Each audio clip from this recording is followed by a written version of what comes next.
Penasaran dong waktu itu sempet, ya lihatlah di internet, apa sih negara mana yang paling banyak investnya ke perpustakaan. Ya dong, karena kan kita ngomongin Iya. soal potong-potong anggaran nih, gitu. Penasaran lah daku dan ketemulah beberapa negara. Ada loh ini yang dari Amerika aja sampai nimbrung ke Ambon, ngerasa gerusuk untuk cari koleksi mereka. Ya Library of Congress nggak dipotong 47% soalnya budgetnya, alah. Terus dia ada kereta-keretaan buat balikin buku gitu deh. Ih, lucu banget sih, Mbak. Kayak perpustakaannya bagus. Tapi kenapa sih bukunya cuma jam kantor? BI bisa lah. Kalau Bisa lah ya. perpustakaan yang lain nggak bisa, kayaknya BI bisa deh. Iyalah. BI bisa lah, cetak uang lebih aja BI. Ngaco banget.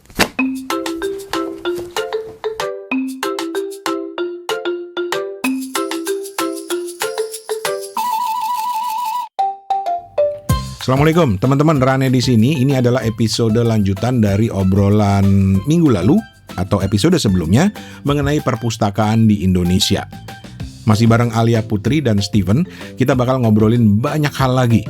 Seperti apa misalnya kalau mereka punya kuasa mengubah perpustakaan di Indonesia, atau cerita tentang perpus-perpus favorit mereka. Wah, ini menarik banget karena banyak rekomendasi-rekomendasi keren dan juga banyak cerita lainnya. Jadi langsung aja kita mulai. Inilah Kepo Buku episode kedua mengenai perpustakaan.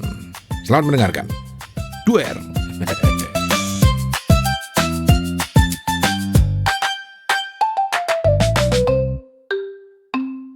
Oke, banyak kita mau ngobrolin soal perpustakaan ya, tapi kalian berdua kan familiar dengan perpustakaan, dan Alia pernah gua tanya di edisi terdampar, coba lu cari lagi ya episode itu. Lu inget gak, Von? Yep. Pertanyaan soal perpustakaan. Iya, ingat. Jadi kan gue bilang kalau lu bisa membuat kebijakan, lu akan membuat perpustakaan gitu ya. Nah, lu akan membuat sistem. Oke, sekarang pertanyaan gue akan gue tweak sedikit dari pertanyaan Alia itu. Kalian berdua, Alia and Steven, Alia di Jakarta dengan segala macam kemewahan fasilitasnya, walaupun sekarang udah dipotong ke sana kemari anggarannya. Steven di daerah. Kalau kalian bisa memegang kendali terhadap perpustakaan, mau kalian bikin seperti apa sih perpustakaan itu? Kita bicara soal perpustakaan yang milik pemerintah dulu ya. Kalau kalian punya kendali untuk mengacak-acak nih kebijakan perpustakaan, kalian mau bikin apa? Alia dulu. Mau bikin kayak perpustakaannya Inggris sama Prancis. Gimana tuh? Beneran. Aku tuh kemarin sempet lihat ya laporan perpustakaannya. Karena penasaran banget sama negara-negara kok dia bisa investasi ke literasi tuh banyak banget budgetnya. Penasaran dong waktu itu sempet, ya lihatlah di internet, apa sih negara mana yang paling banyak investnya ke perpustakaan. Ya dong, karena kan kita ngomongin soal potong-potong anggaran nih, gitu. Penasaran lah daku dan ketemulah beberapa negara. Inggris, Prancis, Singapura. Perpustakaan Singapura juga kayaknya menarik sih. National Library keren. Ya, National Library keren ya, keren banget. Keren. Wah, Keren. toko nih harusnya bisa cerita nih. Oke. Terus ya udah, tapi aku ngelihat di situ ternyata fungsi perpustakaannya sangat powerful sekali. Dari laporan itu aja aku bacanya. Jadi waktu itu pernah aku lihat dari perpustakaannya Prancis, Perpustakaan Nasionalnya Prancis. Mereka pegang kendali penerbitan, termasuk terjemahan buku-buku Prancis dan pendanaan kayak sastranya lah gitu. Jadi waktu itu pernah ngobrol juga tuh sama, jadi Prancis itu kedutaan Prancis bikin program baca di Indonesia waktu itu. Terus adalah obrolannya itu perintah presidennya. Nah, dia itu dikasih kendali si perpustakaannya untuk bikin promosi literasi ke berbagai macam negara. Oke. Dan mereka menempatkan itu sebagai apa ya? Kayak diplomasi budaya, tapi mereka lewat literasi. Akhirnya mereka dapat kendali duit, anggarannya banyak banget. Dan ini balik dong, orang kan akhirnya jadi pertama orang baca bukunya Prancis, orang penasaran banget sama kebudayaan baca di sana. Ya dong, pengaruh. Istilahnya Betul. pengaruh. Makanya, mungkin segala kayak industrinya itu juga ada. Kayak di laporannya Perpustakaan Nasional tuh ada. Dan datanya detail banget, Om, gitu. Ini terjualnya sekian juta, sekian berapa euro gitu kan. Uangnya tuh kelihatan gede banget. Terus ada feedbacknya yang keluar berapa, untungnya berapa, dan dananya dari mana aja. Cukup banget ngeliat laporan detail itu. Tuh perpustakaannya, oh aku akhirnya ngerasa kenapa akhirnya mereka bisa punya kendali begitu besar, karena penggunaan anggarannya juga efektif mungkin ya. Karena ada untungnya dari mereka mempromosikan itu dong. Jadi kayak, oh aku pengen dapat nih pengaruh dari negara lain, aku berdiplomasinya lewat sastra. Itu Alah. sastranya dan, riset-risetnya. Jadi kayaknya semua pengetahuan bisa kita akses tuh ke perpustakaannya dia gitu. Itu kan juga kelihatan kan dari layanannya perpustakaannya Inggris yang British Council itu. Mereka Oke. ya laporannya itu sangat-sangat kayak, oh kita nggak cuman sosialisasi aja, kita nggak cuman menyediakan berbagai macam buku, tapi buku itu bisa digunakan buat siapa dan ada hasilnya. Nah, di laporannya perpustakaannya National Library, itu juga ada kayak gitu, kayak kita menghasilkan berapa pembisnis, inkubasi startup tuh berapa hasilnya Wow. dari Wow. dari aktivasi yang ada di perpustakaan itu. Makanya Wow. duitnya gede. Iya dong, orang dia investasi ke orang itu gede banget Gede. kan, Oke. dan ada hasilnya, oh ini dampaknya kesekian gitu, ini dampaknya kita kelihatan nih ke seluruh dunia dampaknya. Jadi kayak penggunanya nggak cuman perpustakaan di wilayah gue doang nih, tapi orang-orang yang lain-lain bergantung nih sama perpustakaan gue. Wah itu kayak, wah canggih juga ya.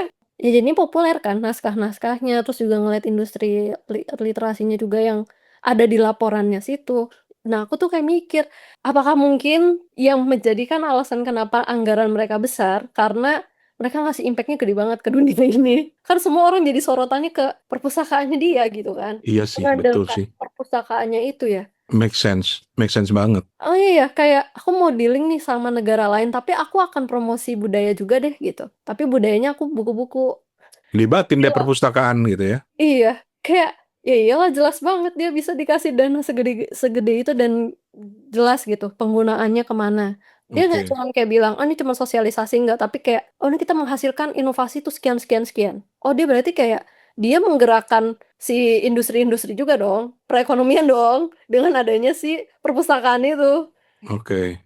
Nah aku kayak ngeliat tuh, oh mungkin make sense ya, Ya, kebijakannya bisa se-powerful itu untuk ya, perpustakaan gitu. Itu kan yang kayak sistem seperti itu aku pernah lihat di media sosial, kedutaannya Korea kalau nggak salah ya. Jadi mereka bikin semacam buletin sastranya, semacam pemandu sastra terkininya Korea gitu, dan ada di mana gitu ya, aku lupa ya, disebarinnya di kedutaan atau di public space gitu. Jadi, sastra Korea, dalam satu majalah Lux, kertas Lux gitu, bisa jadi, apa namanya, jembatan untuk kita ngerti, gimana sih perkembangan sastra Korea, contoh-contoh cerita pendek, mungkin nukilan-nukilan, itu yang mungkin bisa ditambahin. ya udah lu doain gue jadi penggantinya Pak Prabowo. Ntar gue kasih semua uangnya buat lu buat ngurusin perpustakaan. Tapi sekarang gue mau ke Steven dulu. Steven, kasih juga ide tentang perpustakaan yang seperti apa yang lu akan lakukan kalau lu punya power untuk mengubah ke perpustakaan di daerah lu.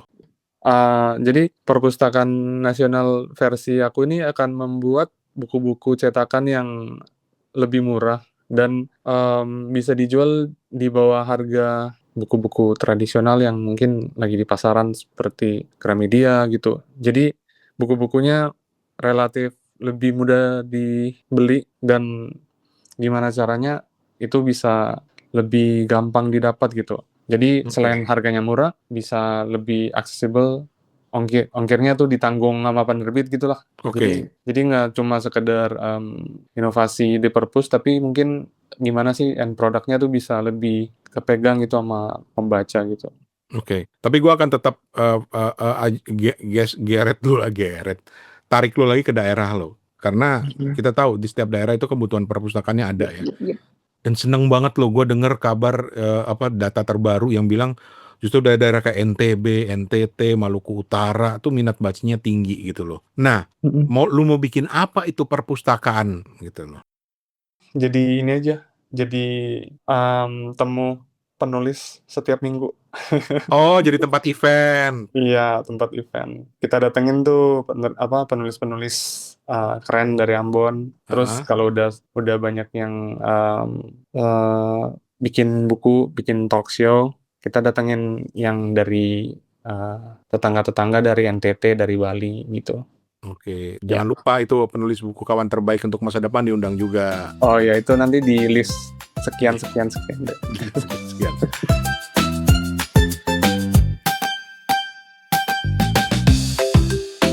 Oke guys, sekarang semuanya kan kena potongan nih, kena efisiensi ya. Dengan segala hormat kepada bapak-bapak pembuat kebijakan, mereka memutuskan begitu. Bahkan Kepala Perpusnas pernah bilang, ini Pak Aminuddin ya, dia pernah bilang, dan gua kutip ini dari Perpustakaan Nasional ya, dari websitenya, dia bilang, besar kecilnya anggaran itu bukan penentu cara pandang lembaga, katanya. Kalau kita melihat anggaran sebagai satu-satunya penentu, maka kita akan melihat Perpusnas ini kecil. Dan kalau kita melihatnya kecil, kita pun akan bekerja kecil.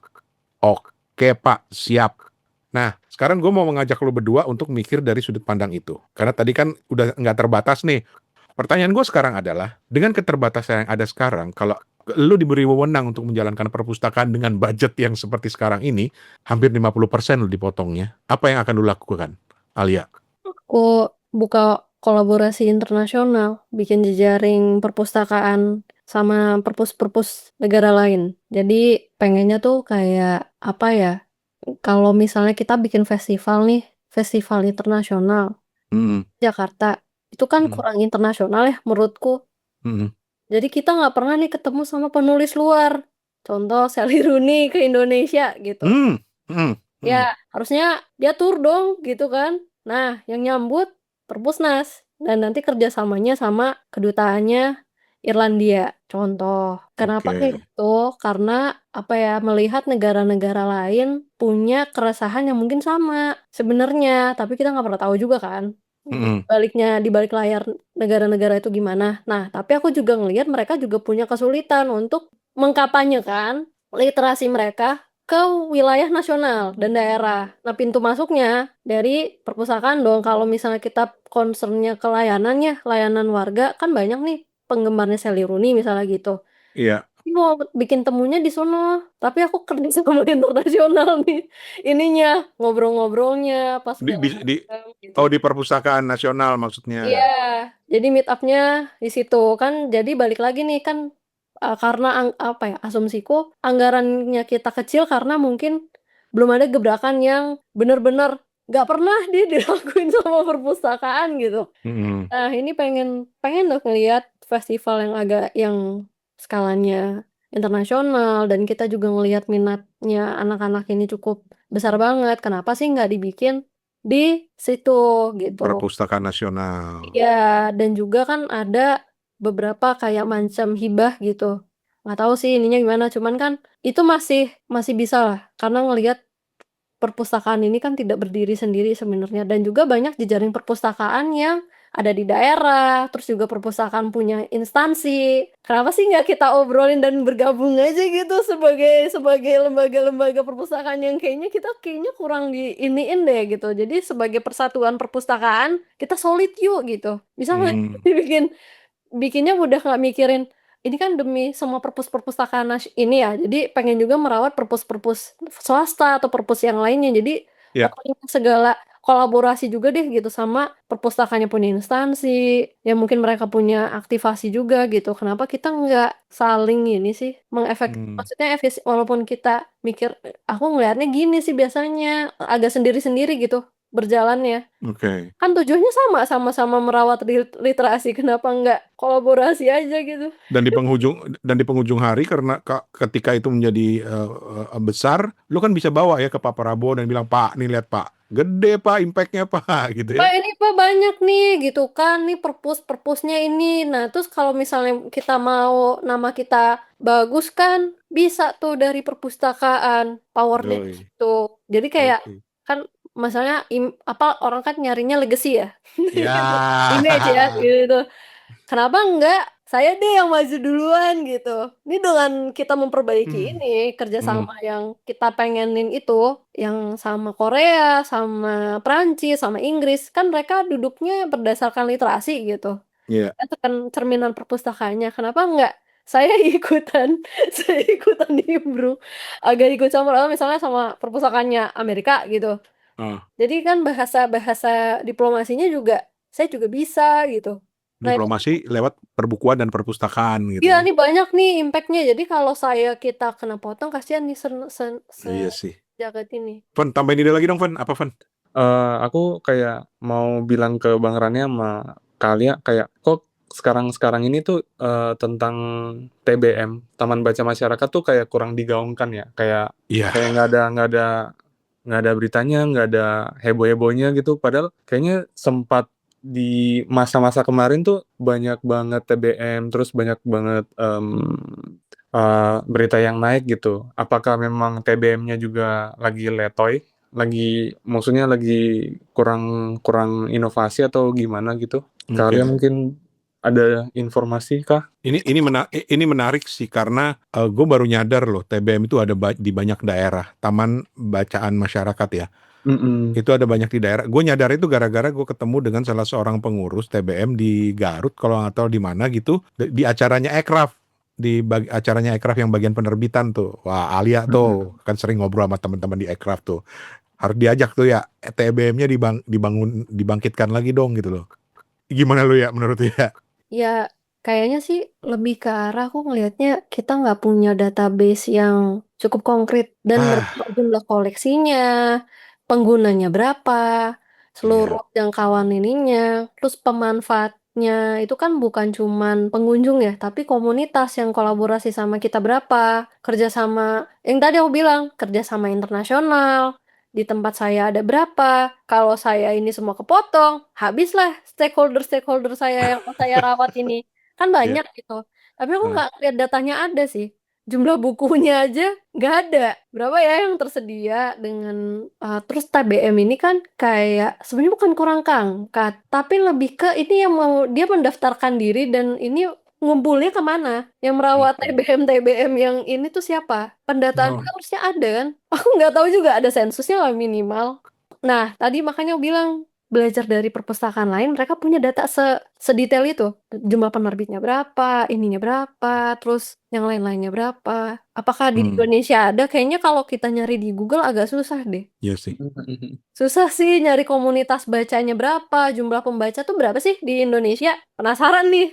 Kan biasanya kita cuma ngeliat jumlah minat baca yang datanya juga kadang nggak tahu ya dari mana sumbernya. Hmm, Jumlah pembacanya ada berapa sih di Indonesia yang menggunakan perpustakaan nasional? Cuma jumlah pengunjung. Pengunjung kan nggak semuanya baca. iya.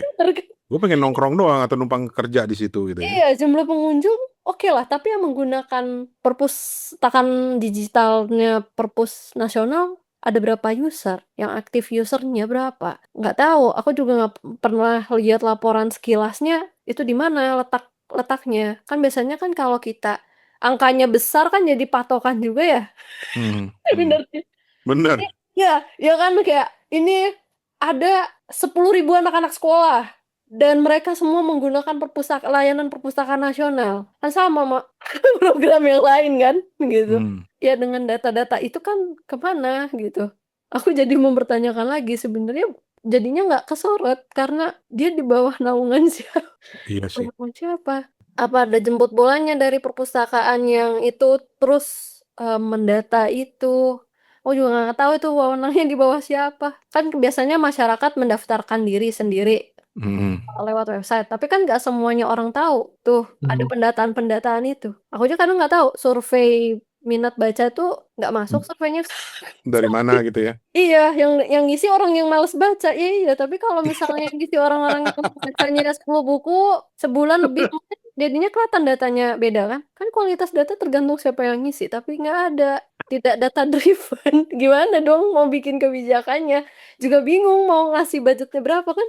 Iya, iya, iya, iya, iya, iya, iya. TBM-nya misalnya ada 1.000 TBM gitu. Kan enak perpustakaan nasional yang ngomong begitu. Karena kan itu di bawah junjungannya dia gitu loh istilahnya. Secara Betul. kalau apa ya secara gambaran aku aja sih perpustakaan Oke. itu sih Bu- dengarnya. Buat gue ya esensi dari perpustakaan itu adalah menyediakan akses ke buku akses buku ke masyarakat. Karena nggak semua orang kan bisa membeli buku gitu kan ya. Buat gue itu filosofi dasarnya perpustakaan. Nggak tahu kalau ada pemahaman lain silahkan feel free to jump in ya. eh Masalahnya sekarang adalah ketika akses itu kurang atau budgetnya dikurangin, apa yang harus dilakukan? Ini gue mau menyumbang ide juga, kenapa nggak sih ini kalau ngomong TBM-nya Steven tadi ya, kenapa nggak sih setiap toko buku atau penerbit-penerbit di manapun yang punya toko di daerah ataupun punya kemauan lah untuk itu membantu juga ikut mengirimkan buku-bukunya ke TBM-TBM. Juga ikut mengirimkan buku-bukunya ke perpustakaan-perpustakaan, menyediakan versi-versi digitalnya gitu loh. Itu juga bisa sih menurut gue. Gimana tuh? Ya, mungkin nggak ya? Bang, aku mau jump in dulu. Jamin, silakan. Ya, ini kan sebelum tadi Bang Rani bilang kayak tadi, aku jadi keinget. Nah, waktu tahun lalu tuh ada seorang ibu-ibu staff dari Library of Congress Amerika. Dia nyari buku tentang Maluku. Oke. Nah, ketika itu akhirnya aku cuma bilang, Bu, ini nggak ada buku tentang Maluku, Bu. Yang ada Oh, cuma dia nanya ke lo? ya buku tentang buku dari penerbit Makassar. Jadi Oke. selain buku yang bisa didapatkan di Pacar Merah di Jakarta, dia nggak mau beli di aku, sedih. Terus akhirnya hanya buku-buku yang di luar Jakarta. Kebetulan aku punya itu penerbit Subaltern Makassar. Oke. Ya. Oke. Jadi yang pengen aku bilang adalah kenapa perpustakaan harus kita sumbangin? Kenapa nggak Perpusnas itu yang mencari buku-buku yang ini dari Aceh, ini yang buku apa sih yang lagi ada ditulis sama orang di Medan, di Sumatera, di Ambon gitu, di Papua. Kenapa nggak Perpusnas yang agresif untuk mencari buku-buku lokal gitu? Karena ada loh ini yang dari Amerika aja sampai nimbrung ke Ambon, ngerasa gerusuk untuk koleksi mereka. Ya, Library of Congress nggak dipotong 47% soalnya budgetnya. Alah. Oke, gimana ya menurut lo ya? Iya sih, aku juga ngerasa misalnya ya dari warga Jakarta dan ngeliat nih aset pengetahuan soal sejarah Jakarta cukup sedih ngelihatnya. Jakarta loh yang notabene-nya ini Ibu kota lo. ibu kota loh. Oke. Kok nggak punya dokumentasi lengkapnya sih? Dan susah banget nyarinya. Dan kenapa harus susah nyarinya di Perpustakaan Nasional? Itu pertanyaanku yang saat kayak, gak ada asetnya kah? Kenapa tidak diambil gitu? Tidak dirawat dan tidak dijaga? Karena kan misalnya aku melihatnya ya, orang-orang yang menghandle sebuah daerah gitu, mereka pun nggak punya pengetahuan tentang daerahnya gitu. Oke. Iya, waktu itu sempat ada perdebatan kayak gedung balai kota itu dibangun tahun berapa dan sama siapa. Itu nggak ada sumber tertulisnya. Kan lucu ya, di perpustakaan kok nggak ada itu. Nah, yang lebih lucunya lagi sebenarnya ini agak gimana gitu kan, kita tahu ya gerakan Indonesia membaca gitu. Iya. Ah, itu kan salah satunya membuat ulasan. Waktu itu sempat ada obrolan tuh. Ini ulasan tentang diskusi buku ke Indonesia, siapa yang bawa? Penasaran. Jujur penasaran. Dan Oke. gak ada sumbernya. Itu yang aku kaget. Kok kamu nggak punya? Aku berharapnya Perpustakaan Nasional punya semua yang aku minta tanpa aku harus nyari di Google. Please banget. Harusnya punya dong Indonesia sebelum merdeka. Siapa yang membawa diskusi buku ke sini? Kenapa Perpustakaan Nasional nggak punya itu? Ada di KILTV di Belanda. Iya, masa punyanya Belanda? Banyak loh Maksudku, buku-buku keren dari zaman-zaman dulu dan yang ada di bahkan situ. kenapa yang Rumbius saja Belanda kan? Iya, iya, iya. Ya, dan itu ada loh gitu di perpustakaan Rumbius yang kenapa sih nggak dirawat dan dijaga? Aku bawa deh ke Jakarta gitu.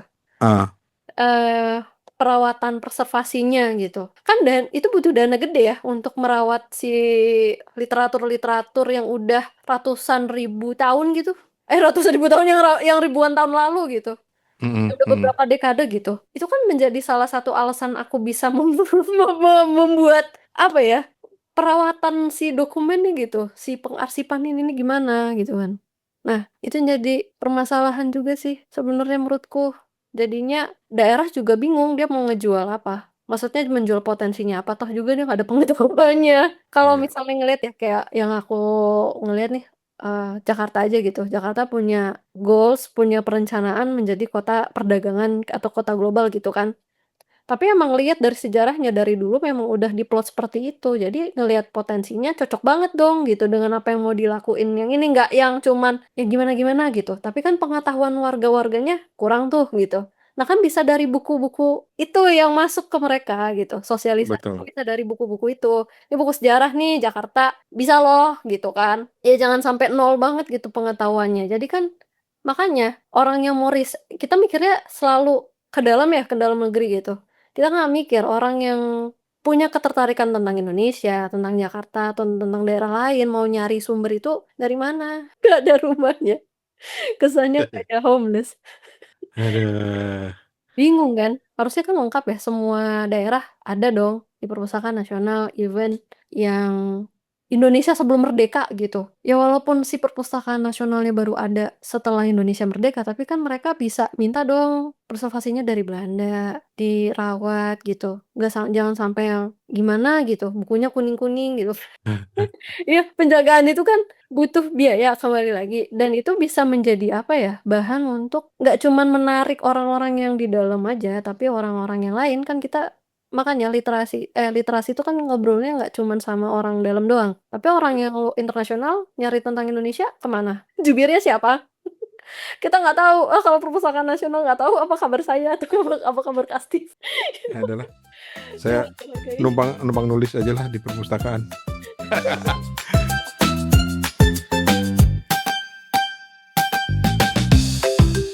Anyway, terakhir nih, kalau lu harus milih satu, Steven sering ke perpustakaan, lu sering ke perpustakaan. Aduh, gue terakhir ya British Council, perpustakaannya yang di Tanah Abang tuh apa, gue lupa namanya, itu dulu sering buat skripsi, Tempo, Kompas gitu. Tapi kalau lu harus milih, menurut lu ya, di Indonesia ya, Van ya, perpustakaan favorit lu, yang menurut lu ideal lah, oke lah gitu loh. Itu mana? Ya. Aku Hmm. perpustakaan Cikini. Lu seneng banget ya sama perpustakaan Cikini. Kenapa sih ya? Pertama, layanannya sangat sangat disukain sama Gen Z. Seperti saya yang agak males ke perpustakaan tapi bisa nganterin buku, itu best banget sih, dan koleksinya cukup memudahkan ya. Jadi kadang ngasih tahu tuh buku-buku yang baru apa aja diupdate tuh di websitenya. Jadi kan tahu ya. Nah, kalau perpustakaan lain kadang aku susah nyari katalognya deh. Mau katalognya susah. Iya, terus Padahal sekarang udah elektronik semua kan? iya kan, maksudnya pernah sih aku nyoba minjem digital gitu di perpustakaan nasional, lama banget responnya. Sampai aku sebel, ya udah deh aku mending ke sana aja. Terus aku jemput bukunya. Lu jemput bola. Oh, jadi perpustakaan Cikini itu lagi tren di kalangan anak-anak Gen Z ya? Karena layanannya, karena Karena tempatnya juga, terus tempatnya. layanannya ramah gitu kan. Terus buat bikin acara-acara, tempatnya juga menurutku kalau secara tempat dan secara transportasi umum lebih ideal perpustakaan nasional. Karena kalau kita ke Cikini itu kadang baliknya susah gitu. Karena dia cuma jalannya satu arah kan. Iya, betul. Jadi aduh, bukan nggak ya, KRL oke gitu. Tapi kalau saya pengguna MRT agak PR ke Bundaran HI gitu kan. Lagi kalau Cikini hujan. Macetnya, terus kadang nggak dapet driver, terus dan lain-lainnya gitu. Sedangkan kalau perpustakaan nasional kan secara tempat lebih pulang perginya gampang gitu. Tapi Iya. lah kayak ini mungkin bisa jadi semacam masukan gitu. Sebenarnya harusnya perpustakaan itu bisa lebih mudah dan nggak susah untuk digapai gitu. Kesannya jangan saya dong yang jemput bola, bisa nggak yang perpustakaan yang nyamperin saya aja gitu. Kayak perpusnya, saya punya buku baru loh, kamu mau minjem nggak? Ya pasti saya pinjem. Saya udah, kalau aku dikasih pilihan nih buku baru nih muncul di toko buku, aku akan mending aku nunda, pinjem aja. Mendingan pinjem. Iya lah, mendingan pinjem. Misalnya buku impornya, misalnya. Iya. Aku pertama kali baca karyanya R.F. Kuang aja di perpustakaan Cikini. Emily Henry yang bukunya nggak pernah ada terjemahannya itu. Di perpustakaan Cikini. Jadi aku kenal bacaan-bacaan yang update, yang lagi happening dan buku bahasa Inggris itu malah dari perpustakaan Cikini. Kalau nggak, kayaknya aku nggak akan pernah nyentuh buku-buku itu deh. Oke. Steven? Beberapa perpustakaan yang lumayan ini, C2O Library di Surabaya, terus di Bandung, Bunga di Tembok, perpus Bunga di Tembok kalau nggak salah namanya. Itu belum pernah ke sana tapi lihat ada banyak koleksinya yang bagus-bagus, koleksi sospolnya. Terus Forward Library, terus satu lagi yang pengen di-highlight nih, perpustakaan komik Bang Rani kalian. Di Yogyakarta, di Jogja. Komik ya? Iya, ini dipunyain sama Mas Daris YouTube channel YouTube-nya nih, channelnya namanya Ruang Obrol, namanya Kuratoru, nama perpustakaannya. Jadi Nama perpustakaannya Kuratoru. Kuratoru. Iya. Oke, tapi dari sekian banyak perpustakaan yang pernah lo kunjungin, yang ada di peringkat pertama lo itu apa? Cikini. Bagus. Iya kan? Lu kenapa sih suka Cikini? Space-nya luas ya. Terus koleksinya juga jempolan deh, lumayan. Semua buku-buku yang ada di kayak misalnya Pustaka Obor, KPG itu yang gue punya di rumah tuh ada di situ. Jadi kalau misalnya aku juga di Jakarta, aku nggak bakalan beli juga sih kayaknya. Pinjem. Irit deh. Iya, itu bisa buat yang lain. Enggak, iya buat beli oleh-oleh emak lo ya. Iya. Iya, bener ya. Iya. Bener ya. Kalau di luar Jakarta, ada nggak perpustakaan favorit lo ya? Yang pernah lo kunjungin lah ya pastinya.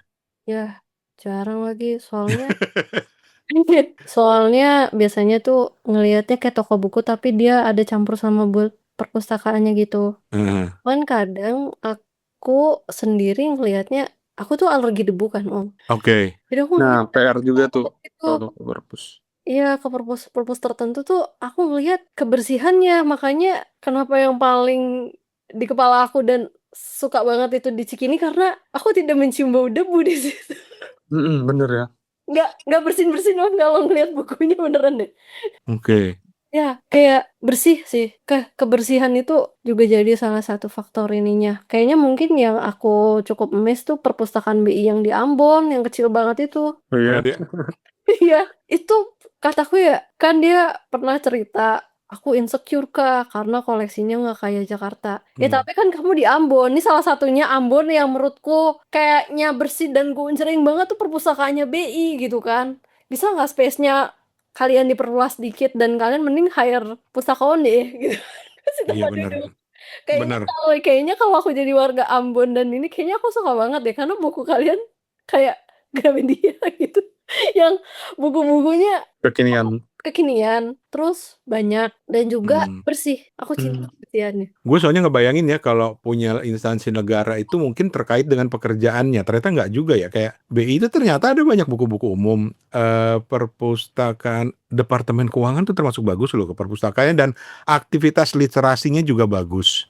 Dan mereka mau bikin lagi tuh. Oh ya? Iya, mau open buat publik, bukan cuman buat kalangan, buat orang-orang kementeriannya doang. Ah, keren. Iya, udah belajar tuh dia sama Cikini, FYI. Iya. Ayo Kementerian Keuangan, Pak Purbaya, ayo jangan mau kalah sama perpus Cikini. Aku tuh mikirnya lah Pak Purbaya aja bikin perpustakaan yang koleksi bukunya yang koleksi buku Deka yang tau gak yang ensiklopedia sosiologi atau apa yang harganya fantastis banget, ada lo lengkap di situ, luas banget kan? Iya. Keren. Itu berarti bisa loh sebuah lembaga sangat serius membuat perpustakaannya. Kayaknya yang di Jakarta kemarin baru buka Kementerian PU, tapi belum visit ke sana. Oh iya, Kementerian PU gue pernah beberapa kali gue pernah di sana. Bagus, perpustakaannya bersih, cozy dan agak sedih sih kok nggak rame gitu. Ya, iya kan? Kayak jadi di satu sisi senang gitu. Jam kantor sih, coba hire pustakawan deh kalian tuh. Lu tuh ya. Iya, BI tuh dibuka aja semua standarnya kayak perpustakaannya BI. Seluruh tempat. Kayaknya oke loh dia membangun literasi. Coba ya. Sama BI. Masa BI sih yang serius banget bikin perpustakaannya. Ada Kak kecil Kak, kayaknya nggak bisa kunjungan deh gitu. Tapi aku ngelihat enggak ya. Ini karena kalian di Ambon kayaknya best sih buat tempat nongkrong buat anak-anak muda karena perpustakaan yang gak ada deh kayak perpustakaan kalian gini. Ini kalian kayak mini-mini Cikini tapi lumayan lah untuk mini Cikini. Ya kan kasihan ya kan. Coba bisa dipinjemin umum deh. Kayaknya rame tuh tempatnya. Iya. Dibikin coffee shop deh sebelahnya dikit sini gitu. Sukses kayaknya bikin literasi. Mana dia sering datengin apa ya penulis-penulis kayak gitu. Ya iyalah, Bookstagram top Indonesia. Aku berangkat ke situ ya gitu.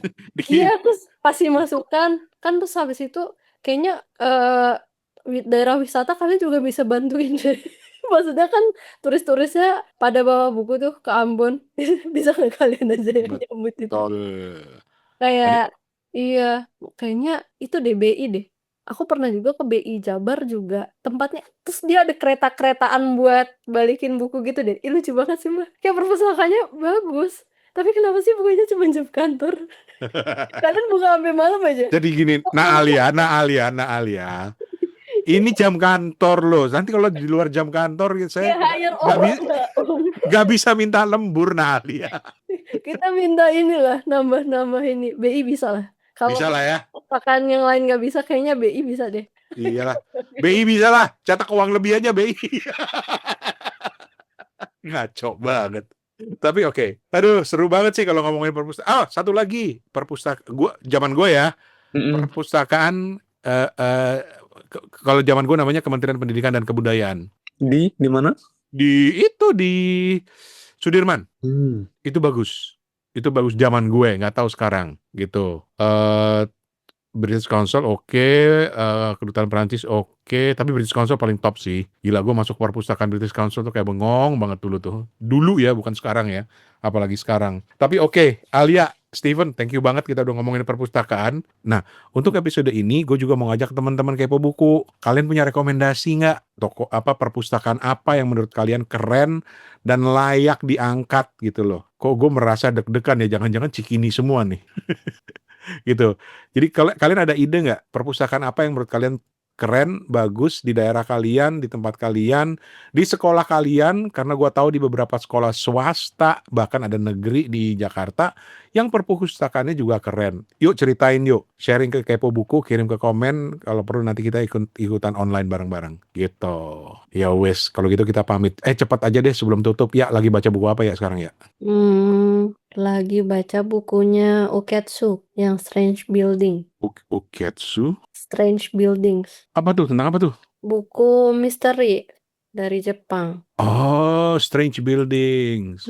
Iya, jadi ngikutin. Kayaknya ceritanya Uketsu jadi penulis favoritku deh. Karena Ceritanya tuh kalau kita sekali baca tuh nggak bisa yang di pending itu, udah ntar aja gitu, pengen aku hemat-hemat yang ini gitu, pengen bacanya lama karena ceritanya terlalu seru, sayang abisnya cepet. Nunggunya lama, nunggu karya dianya lama. Asik, ada di Gramedia Digital. Oke. Uketsu. Steven lagi baca buku apa, Van? Infrastruktur Impunitas. Tentang apa itu? Itu mengulik kekerasan di zaman Orde Baru. Elizabeth Drexler. Oke. Ya. Sementara gue lagi baca bukunya Masihitsu Santo. Gue selalu suka lo buku-buku travel tuh. Lintas Albania, Swiss, dan negara lain. Ini juga dikasih Steven ini. Thank you, Steven. Yep. Buku baru itu baru terbit. Terbitannya buku Mojok. Alright. Yeah. Thank you Alia. Thank you Steven. Sukses. Kita ketemu lagi nanti, kita ngobrolin fenomena buku yang lainnya, dan mudah-mudahan Toto udah bisa gabung. Karena gue berharap Toto sebenarnya datang, dia cerita soal perpustakaan di Singapura yang menjadi kebanggaannya itu. Dengan perpustakaan National Library itu. Penasaran juga itu. Iya, ya udah kita kesana yuk, sambil nengokin Toto. Ya wes. Alia, Steven, thank you banget ya. Ya, terima kasih. Sukses ya. Yo.